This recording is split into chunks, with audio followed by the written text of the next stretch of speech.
Ernest അക്കാഡമിയുടെ മറ്റൊരു വീഡിയോയിലേക്ക് സ്വാഗതം.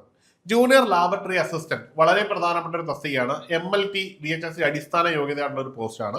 ഈ ഒരു എക്സാമിനേഷന്റെ കൺഫർമേഷൻ ഡേറ്റും ഒപ്പം തന്നെ എക്സാമിനേഷൻ ഡേറ്റും PSC ഔദ്യോഗികമായിട്ട് പബ്ലിഷ് ചെയ്തിരിക്കുന്നു. കൺഫർമേഷൻ ഡേറ്റ് വരുന്നത് 23/7/2026 മുതൽ 11/8/2026 വരെയാണ്. അപ്പോൾ എല്ലാവരും ഈ ഒരു പോസ്റ്റിലേക്കുള്ള കൺഫർമേഷൻ കൊടുക്കുക. ഓർക്കുക, കൺഫർമേഷൻ കൊടുക്കാതിരുന്നാൽ ആപ്ലിക്കേഷൻ കൊടുക്കാത്തതിന് തുല്യമായിരിക്കും. നിങ്ങൾക്ക് ഹാൾ ടിക്കറ്റ് ലഭിക്കുകയില്ല, എക്സാം എഴുതുവാനുള്ള അവസരവും നഷ്ടപ്പെടും.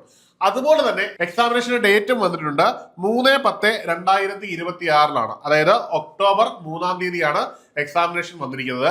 ഇതിനോടൊപ്പം തന്നെ സിലബസും വന്നിട്ടുണ്ട്. അപ്പോൾ എല്ലാ ഉദ്യോഗാർത്ഥികളും ആ ഒരു സബ്ജക്റ്റിന്റെ സിലബസ് കൃത്യമായിട്ടൊന്ന് മനസ്സിലാക്കുക. മാറിയ സിലബസിൽ വന്നിരിക്കുന്ന മാറ്റങ്ങൾ കൃത്യമായിട്ട് ഉൾക്കൊണ്ട് നിങ്ങളുടെ പഠനത്തിന്റെ പാറ്റേൺ ഒന്ന് മാറ്റുക. അതനുസരിച്ച് പഠിക്കുക. മുമ്പിൽ സമയമുണ്ട്. ആ സമയത്തെ കൃത്യമായിട്ട് യൂട്ടിലൈസ് ചെയ്ത് കഴിഞ്ഞാൽ ഈ ഒരു എക്സാമിനേഷൻ നിങ്ങൾക്ക് ഈസി ആയിട്ട് തന്നെ ക്രാക്ക് ചെയ്യാൻ പറ്റും. എല്ലാവർക്കും വിജയാശംസകൾ. മറ്റൊരു വീഡിയോയിലേക്ക് കാണാം. Good bye.